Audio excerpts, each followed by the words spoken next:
Buenos días, mis queridos hermanos.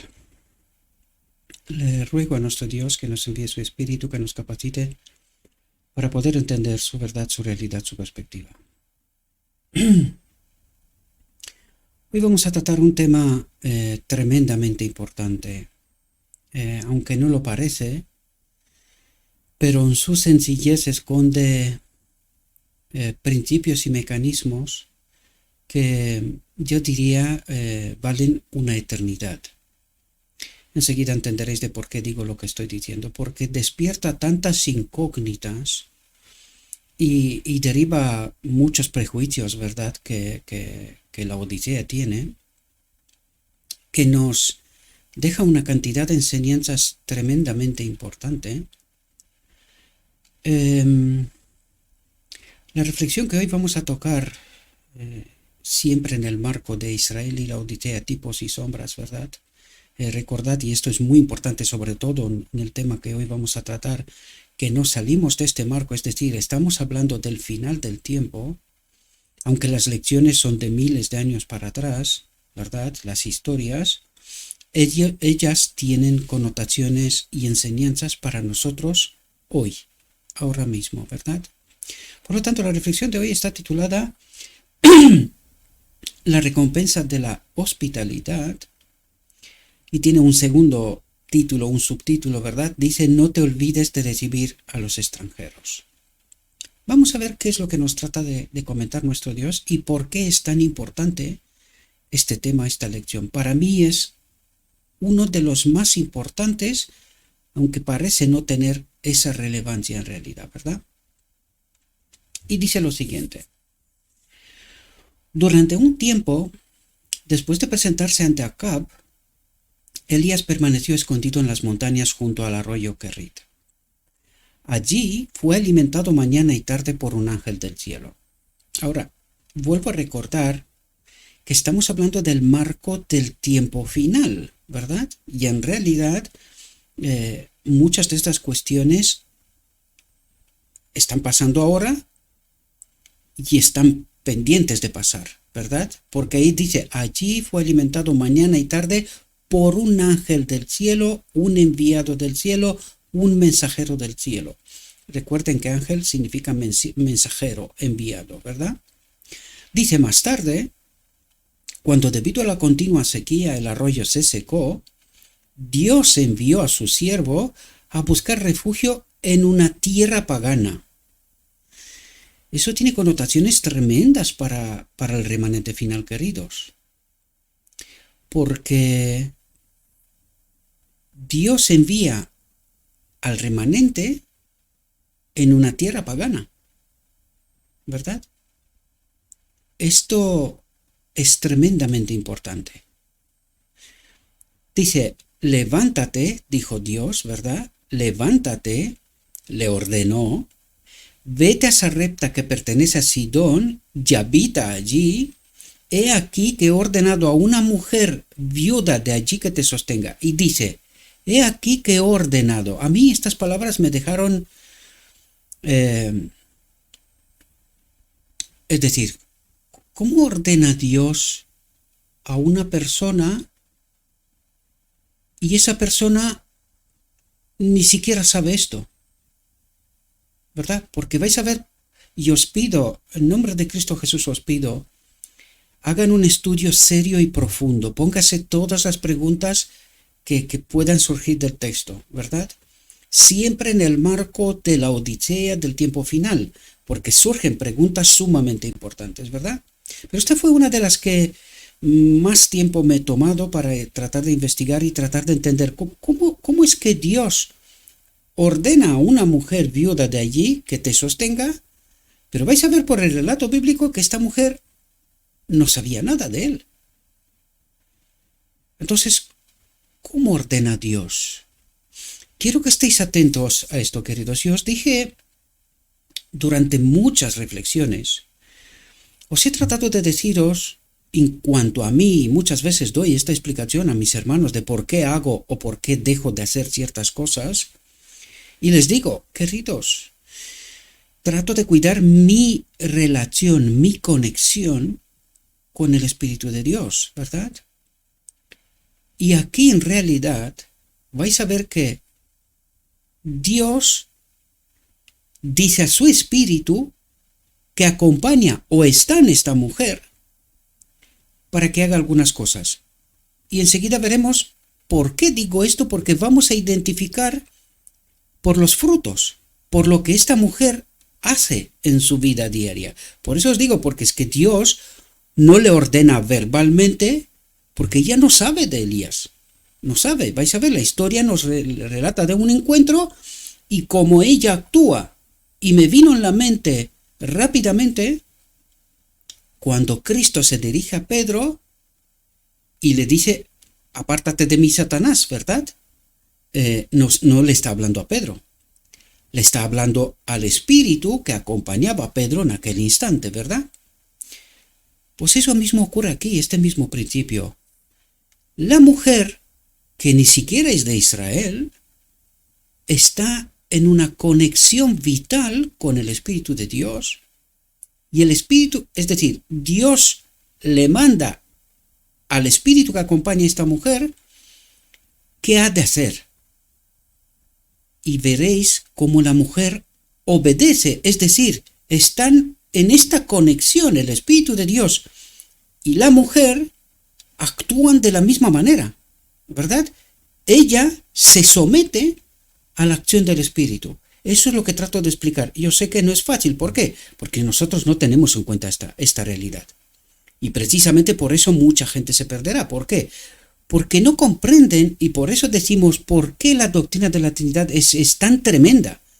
Porque es que se nos está quitando del marco de este entendimiento que en realidad todos aquellos que seguís, y yo observo cada vez más, estáis profundizando y empezando a comprender cómo de importante es esa realidad.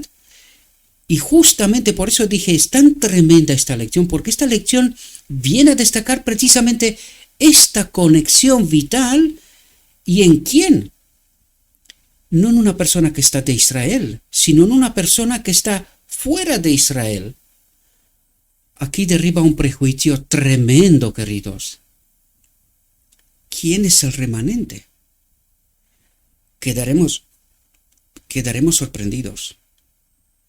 Os lo digo de verdad, que el enemigo de Dios nos ha engañado tanto, porque yo quedo sorprendido a medida de la investigación, queridos, de la palabra. Yo quedo sorprendido de cómo nos ha engañado el enemigo y quién es nuestro Dios en verdad. Porque vamos a darnos cuenta, por lo escrito está, cómo actúa Dios, cuáles son esos principios y mecanismos, quién es el remanente. Y os lo digo de verdad, no nos queda más que hacernos pequeñitos, con humildad dar gracias a Dios porque podemos participar de esta conexión vital de su Espíritu y que si nos sometemos a Él, seremos salvos. De otro modo, va a ser difícil, mis queridos hermanos, va a ser difícil. Por eso Dios se ve obligado, lo recalco y lo subrayo, se ve obligado a terminar la historia de la humanidad con un pequeño remanente, porque la gran mayoría será engañada, por incredulidad, por lo que fuera, pero está en el engaño. Lo hemos visto hasta aquí, lo seguiremos viendo en las reflexiones que estamos y que están por venir, ¿verdad? Permitidme tomar un poco de agua.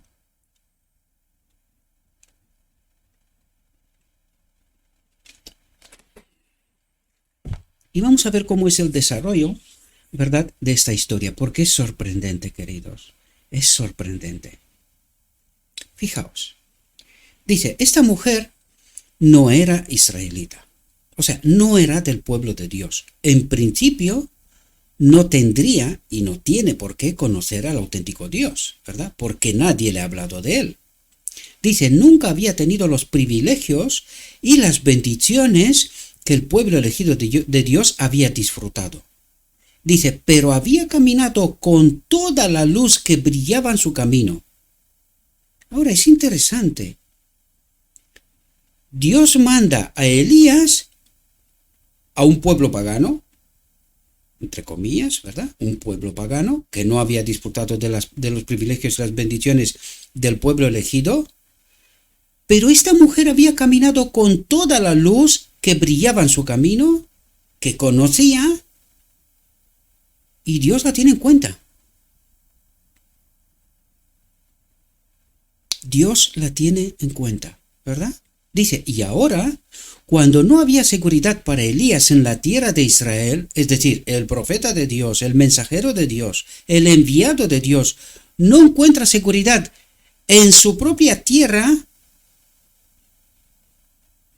hacer las conexiones con la Odisea, ¿verdad? En su propia iglesia, ¿dónde lo manda?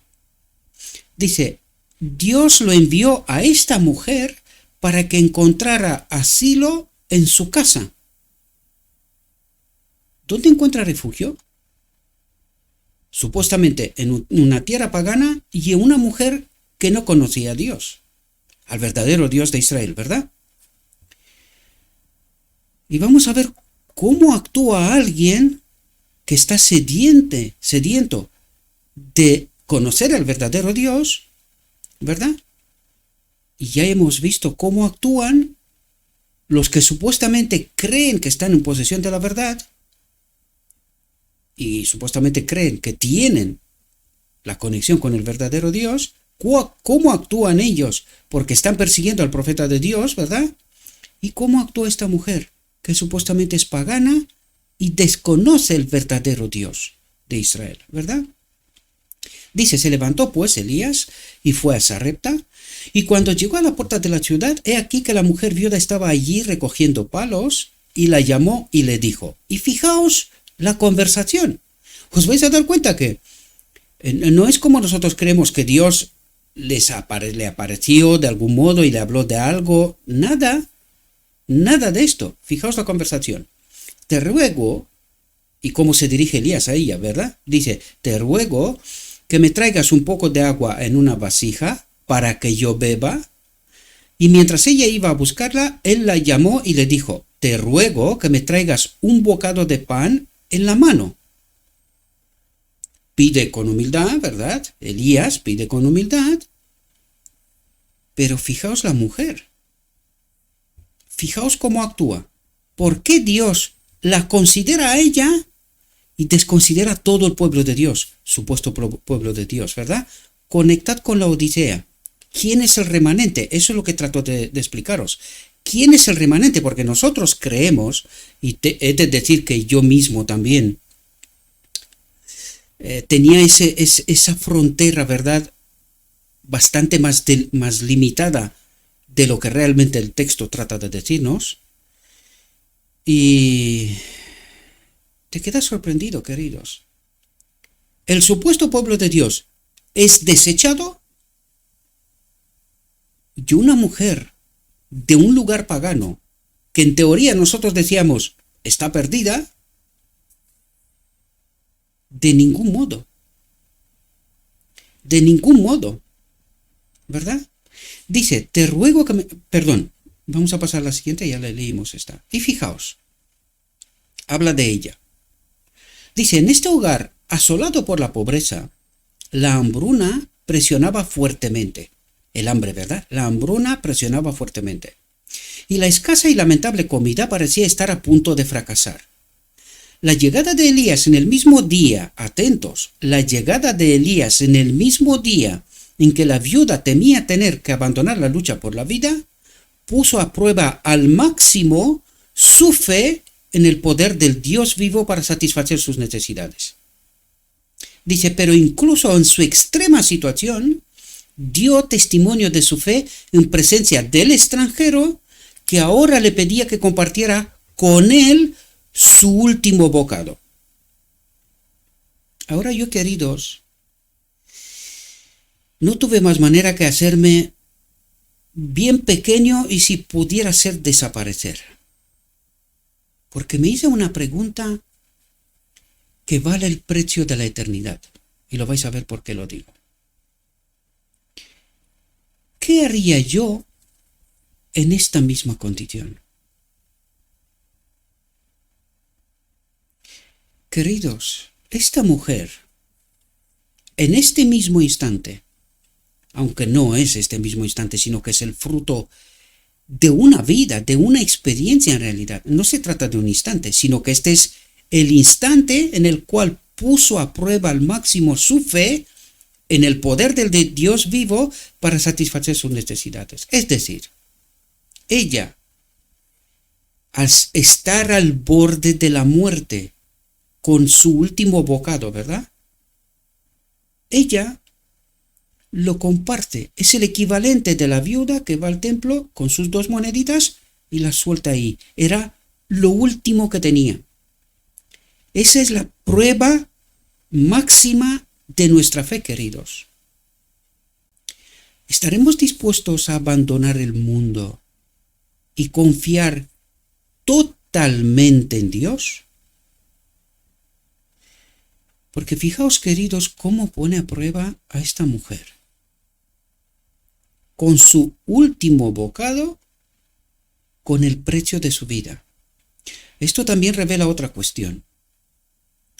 El remanente no peleará por su vida, sino que tendrá una confianza tal en Dios, inquebrantable, y que ellos solo sabrán hacer una cosa: servir. Como os dije, me puse esa misma pregunta a mí mismo. Pero luego levantemos esta pregunta a toda la Odisea. Porque, mis queridos hermanos, en multitud de ocasiones he visto esta realidad en medio de nosotros, en la iglesia. Peleamos entre nosotros por la supremacía. ¿Quién es el mejor? ¿Quién es el que merece? ¿Quién es el que...?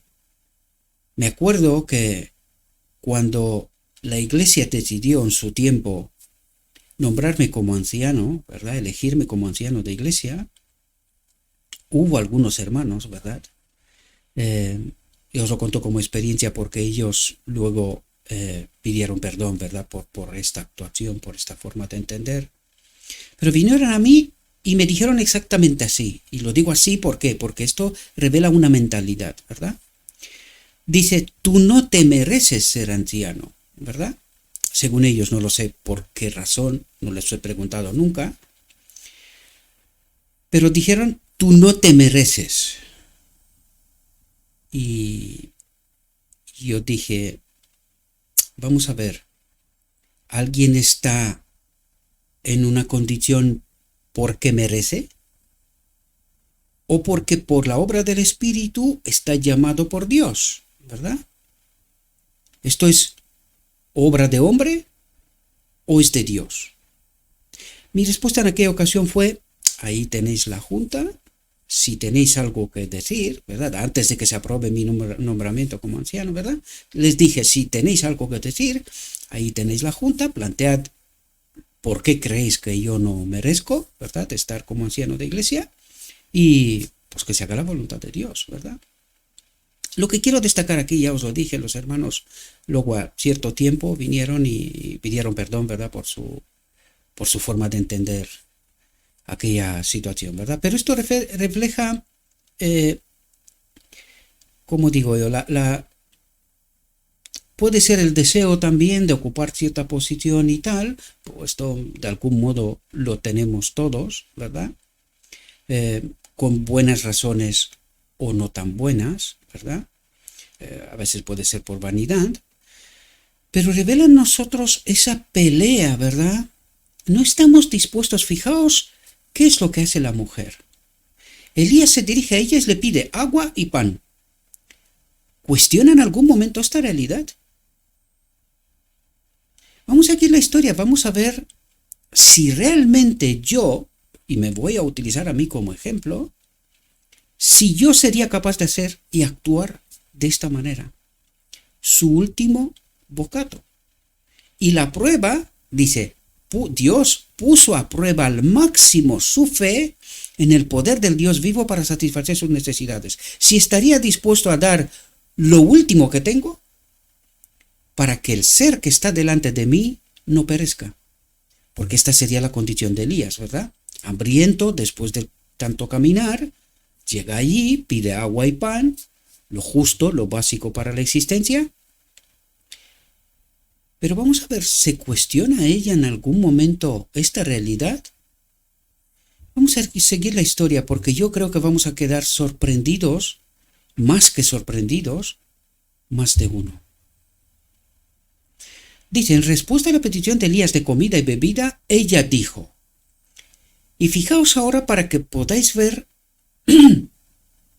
cómo ella, en su condición con la luz que tenía una conexión con el Espíritu de Dios, porque por eso Dios envía a Elías a ella. Fijaos, con la poca luz, y fijaos cómo actúa esta mujer, y mirémonos a nosotros, que nos llamamos hermanos, y estamos más peleados entre nosotros que los demonios. Ya sé que es fuerte la palabra, pero cuando entenderás cómo actuó esta mujer, y entiendes cómo actuamos en medio de la iglesia, mientras nos llamamos hermanos, yo creo que esta actuación revela sin lugar a dudas cuál es el espíritu que nos acompaña. Y por los frutos lo conocerás, esa es la vara de medir, nos dijo Cristo, por los frutos los conocerás. Pues fijaos a esta mujer, pagana, en una tierra pagana, y que no conocía en realidad al verdadero Dios, pero sí sabía que hay un Dios. Entonces ella, con toda la luz que tenía, obedecía a ese Dios. Y fijaos cómo actúa. Dice, vive el Señor tu Dios, dice, ¿verdad? Ella reconoce que él es un judío y que el pueblo judío tiene un Dios, al verdadero Dios, ¿verdad? Dice, vive el Señor tu Dios, que no tengo una torta, sino un puñado de harina en un barril y un poco de aceite en una vasija, y he aquí que estoy recogiendo 2 barras para entrar y aderezarla para mí y para mi hijo, para que la comamos y muramos, porque ya no queda nada más, ¿verdad? Pero le cuestiona la petición a Elías. ¿Lo desecha de algún modo? ¿Os dais cuenta? Dice, Elías le dijo, no temas, ve y haz lo que has dicho. O sea, ve y prepara esa tarta, ¿verdad? De lo que te queda. Pero, fijaos lo que dice, pero hazme primero un poco de torta y tráemela. Y después haz para ti y para tu hijo. ¿Qué es lo que le está diciendo en realidad? Que esa torta que tiene que preparar de la poca harina que tenía, en realidad no era para ellos. Era para él, para Elías, ¿verdad? Y si las siguientes tortas serán para ellos. Eso es lo que te quiere decir. Dice, hazme primero un poco de torta y tráemela, y después haz para ti y para tu hijo. Después haz para ti y para tu hijo. Esto es lo que le trata de decir Elías. Esa harina que tú tienes, la poquita que tienes, nunca se acabará. Eso es lo que trata de dejar entrever, ¿verdad? Nunca se acabará. Ni la harina, ni el aceite, ni lo justo necesario no se acabará. Pero primero dice, pero primero haz para mí. ¿Por qué? ¿Qué resalta aquí Elías? Si amas a tu prójimo, me servirás. Porque eso es lo que es el Espíritu de Dios, queridos. El Espíritu de Dios sirve, no se sirve a uno mismo, no se preocupa por uno mismo. Cuando tienes toda la confianza en Dios, o es Dios el que provee, o eres tú el que cuidas el día de mañana, ¿verdad? Y esa es la prueba máxima de la fe, dice. Dice, hazme primero un poco de torta y tráemela y después haz para ti y para tu hijo. Porque así ha dicho el Señor Dios de Israel, el barril de harina no se perderá, ni la vasija de aceite fallará, hasta el día en que el Señor envíe la lluvia a la tierra. ¿De qué está hablando? de la lluvia tardía, ¿verdad? Hasta el día en que el Señor envíe la lluvia a la tierra.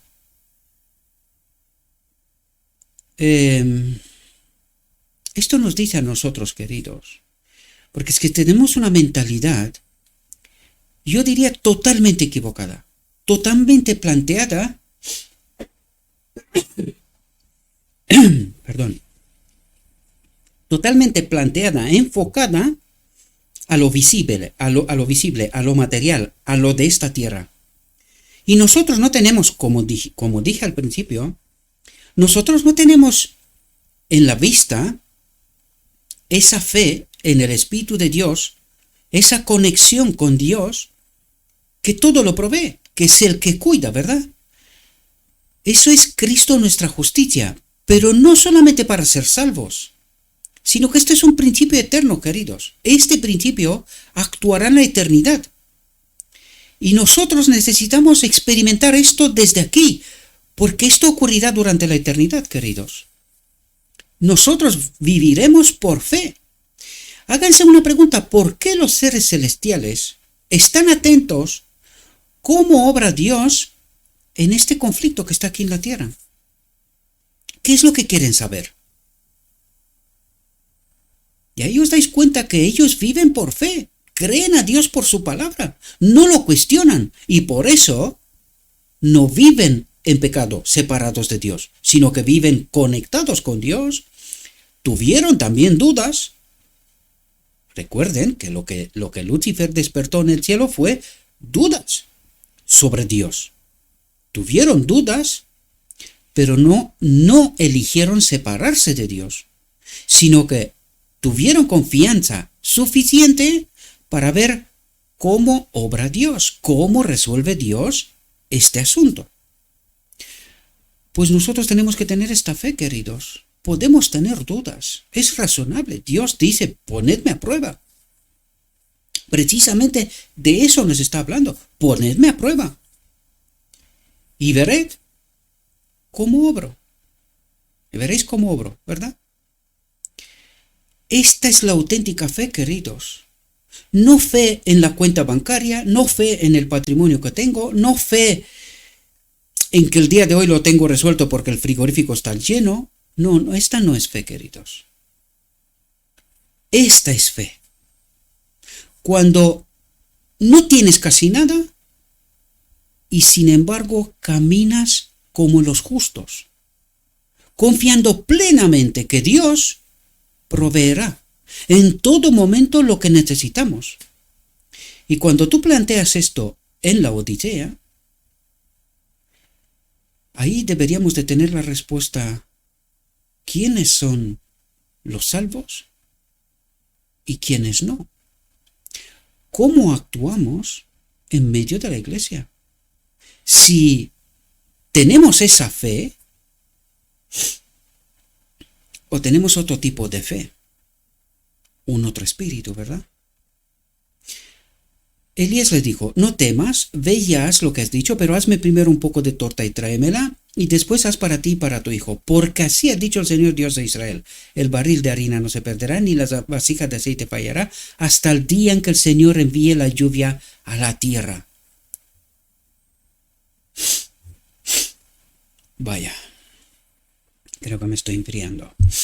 No se podía exigir mayor prueba de fe que esta. ¿A quién exige Dios esta prueba de fe? A una persona que ni siquiera está de Israel, no pertenece a Israel, desconoce al verdadero Dios. ¿Y cómo actúa esta fe? Deja desnudo y en vergüenza a todo Israel. ¿Cómo actúa Israel? ¿Cómo actúa la Odisea? Desconoce al verdadero Dios mientras dice conocerlo, porque está en idolatría, ¿verdad? ¿Cómo actúan los paganos, aquellos que no conocen al verdadero Dios? Como alguien que sí conoce al verdadero Dios. ¿Os dais cuenta? ¿Os dais cuenta qué significa estar conectados con el Espíritu de Dios? ¿Quién es nuestra justicia? quién es nuestra fe, y la mujer actúa como alguien que tiene toda la fe del mundo, porque dice, no se podía exigir mayor prueba de fe que esta. Y todo Israel queda en vergüenza, queridos, negando al verdadero Dios mientras dice conocerlo. Esto le pasa a la Odisea, queridos. Queda en vergüenza mientras dice conocer a Dios, está en idolatría. ¿Y cuál es el remanente? ¿Os dais cuenta que estamos hablando del tiempo final? ¿Cuál es el remanente? ¿Cómo actúa el remanente? La viuda había tratado hasta entonces a todos los extraños con amabilidad y liberalidad, dice. Ahora, sin pensar en el sufrimiento que podría ocasionar a ella y a su hijo, sino confiando en que el Dios de Israel supliría sus necesidades, superó esta prueba suprema de hospitalidad haciendo según el dicho de Elías.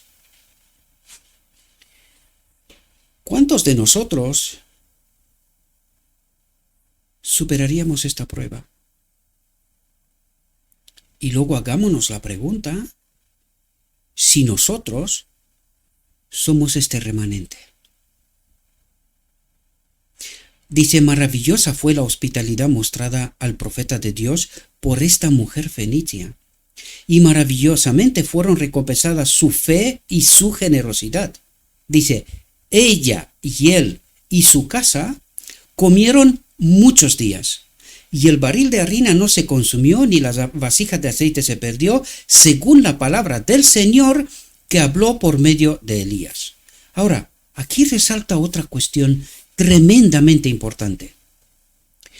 Dios manda a Elías con un mensaje a su pueblo escogido, ¿verdad? ¿Qué es lo que hace el pueblo escogido? No solamente no acepta el mensaje de Elías, sino que persigue a Elías a matarlo, ¿verdad? ¿Qué es lo que hace esta mujer? Ni siquiera cuestiona a Elías. Pero no solamente que ni siquiera lo cuestiona, sino que actúa en consecuencia confiando plenamente en lo que ha dicho Elías enviado por Dios. Ella acepta con el precio de su vida lo que dice Elías y deja en vergüenza a Israel rechazando al mismo Elías. ¿Podéis ver el contraste, queridos? Apliquen este patrón a la Odisea. ¿Quién es el remanente?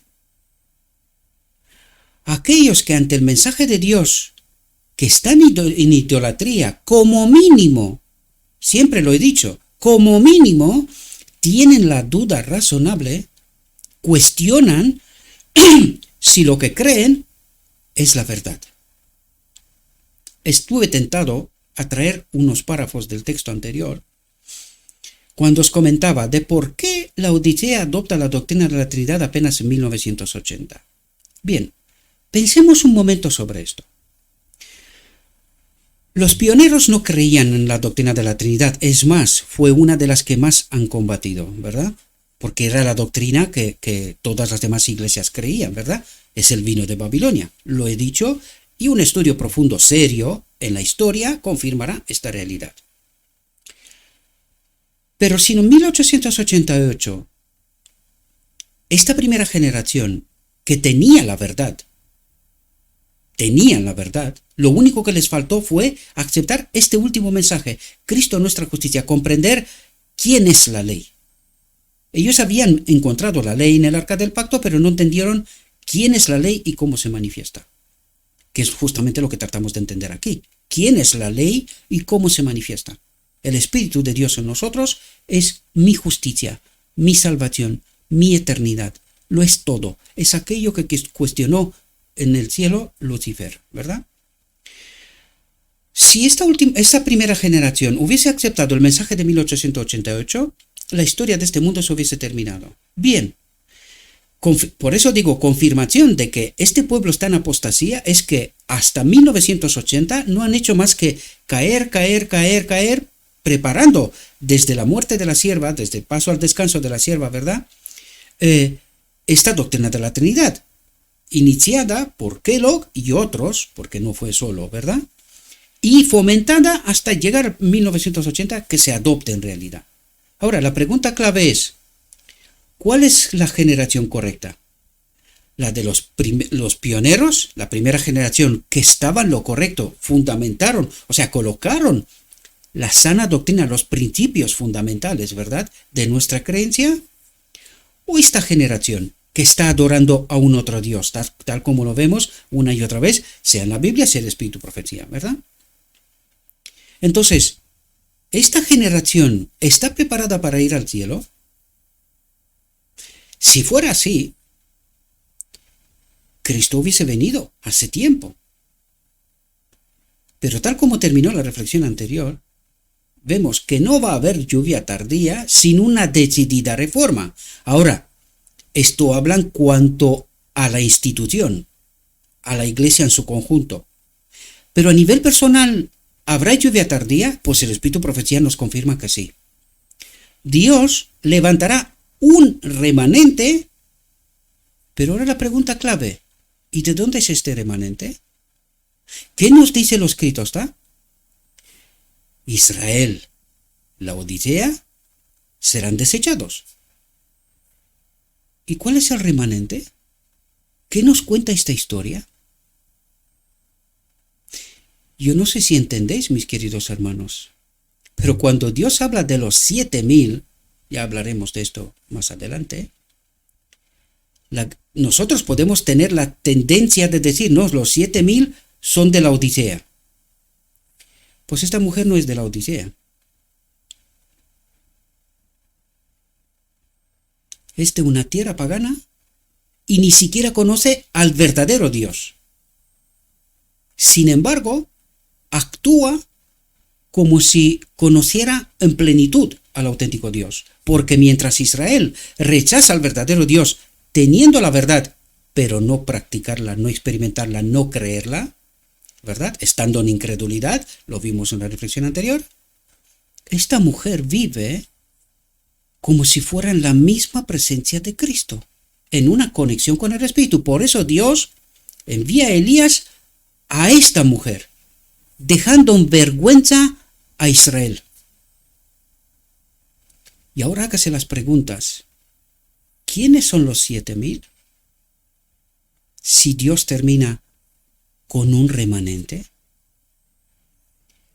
Quizás en este texto podríamos tener una respuesta al menos parcial, porque eso rompe prejuicios de la Odisea. Los rompe totalmente y dejan vergüenza a aquellos que se creen escogidos. Ellos son el pueblo escogido. Pues aquí tenemos una mujer que gustará de la salvación de Dios y un Israel en plena y total apostasía. Maravillosa fue la hospitalidad mostrada al profeta de Dios por esta mujer fenicia, y maravillosamente fueron recompensadas su fe y su generosidad. Ella y él y su casa comieron muchos días, y el barril de harina no se consumió, ni las vasijas de aceite se perdió, según la palabra del Señor que habló por medio de Elías. ¿Quién actuaba a través de esta mujer? Cristo mismo. Cristo mismo.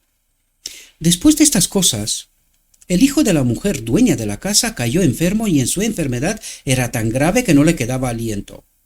Y ella dijo a Elías: ¿Qué tengo que ver contigo, oh varón de Dios? ¿Has venido a mí para recordar mi pecado y matar a mi hijo? Y él le dijo: Dame a tu hijo. Y lo sacó de su seno y lo subió a un desván, donde se quedó y lo puso sobre su propia cama. Y se tendió sobre el niño 3 veces y clamó al Señor, y el Señor oyó la voz de Elías, y el alma del niño volvió a él y revivió.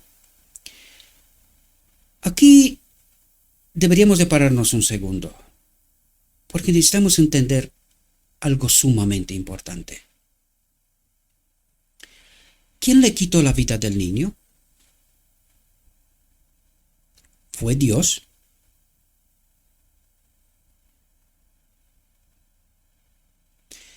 Queridos, tenemos tantos conceptos malísimos en nuestro evangelio, conceptos equivocados me refiero, ¿verdad? Que creemos que son parte de nuestro evangelio, pero nosotros no entendemos el evangelio, queridos. ¿Quién mata al hijo de esta mujer?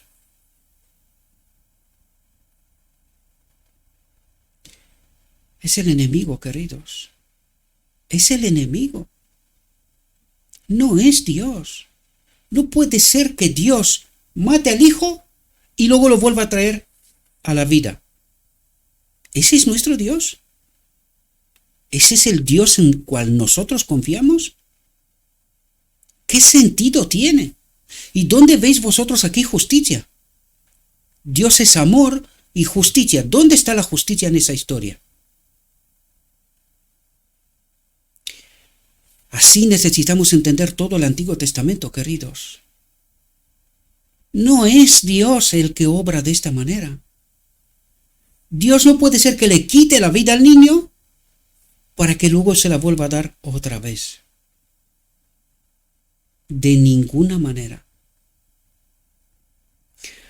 Y el Señor oyó la voz de Elías, y el alma del niño volvió a él y revivió. Y Elías tomó al niño y lo hizo descender de la cámara a la casa y lo entregó a su madre, y dijo Elías: mira que tu hijo vive. Y la mujer dijo a Elías: ahora sé que eres hombre de Dios y que la palabra del Señor en tu boca es verdad. Una vez más recalco, la palabra del Señor en tu boca es verdad, pero para Israel no. Para Israel estas serán palabras ociosas. Lo vimos en la reflexión anterior, ¿verdad? Pero para esta mujer, las palabras de Elías en su boca es verdad, ¿verdad? O la palabra del Señor en tu boca, en la boca de Elías, es verdad. Mientras Israel lo rechaza. ¿Qué hace Israel versus la Odisea con la palabra del Señor y con su mensaje, el mensaje y con sus mensajeros? Los rechaza, los persigue a matar. Ellos son la causa de por qué la Odisea está como está. Pero para esa mujer que no pertenecía a Israel, a la Odisea, las palabras de Dios en la boca de Elías son verdad. Esta mujer es salva e Israel perdido o desechado, ¿verdad?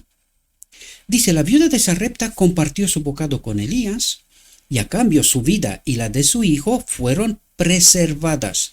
Solo entonces sus nombres están en el libro de la vida, queridos, eternamente. Obedecieron con la luz que han tenido, y desde luego os digo yo que era mayor luz que la de todo Israel. Mientras ella recibe a Elías como enviado por Dios, Israel rechaza y persigue a Elías como una apostasía, como un mensaje ocioso, ¿verdad? Y a todos los que en tiempos de prueba y necesidad vienen a nosotros, ¿verdad?, dan su simpatía y ayuda a otros más necesitados, Dios les ha prometido una gran bendición. Él no ha cambiado. Su poder no es menor ahora que en los días de Elías, y no es menos segura ahora que cuando la pronunció nuestro Salvador la promesa. El que reciba a un profeta en nombre de un profeta, recibirá la recompensa de un profeta. Y esto retumba hasta Cristo mismo. El profeta enviado por el mismo Dios, al que matamos. No os olvidéis de hospedar a los extraños, porque así algunos han hospedado a los ángeles sin saberlo. Estas palabras no han perdido su fuerza con el paso del tiempo. Nuestro Padre Celestial sigue poniendo en el camino de sus hijos oportunidades que son bendiciones disfrazadas, de la cual no vamos a tener parte por egoísmo,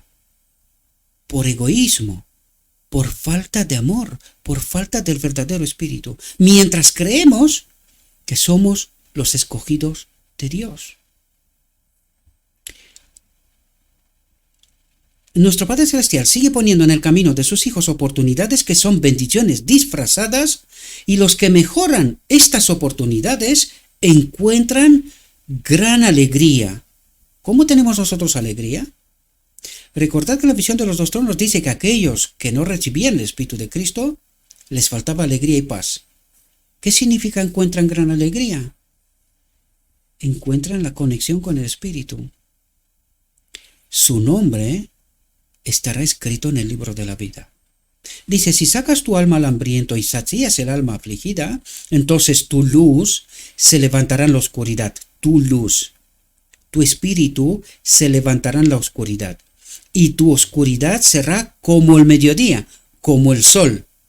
¿Quién es el sol de justicia? Cristo mismo. ¿Quién es esta luz? La gloria de Dios perdida de Adán en Edén, ¿verdad? Dice, y el Señor te guiará, ya nos dice quién es, ¿verdad? Y el Señor te guiará continuamente y saciará tu alma en la sequía y engordará tus huesos, y serás como un jardín regado y como un manantial de agua, cuyas aguas nunca faltan. ¿Entendéis la protección de Dios mientras estemos en la verdadera fe? Y ahora pregúntese, ¿por qué la historia de la Odisea tal cual es después de 1888? Porque le falta la luz, la gloria del Señor, la justicia de Cristo, ¿verdad? La que rechazó en 1888. Y la Odisea cree que ya la tiene.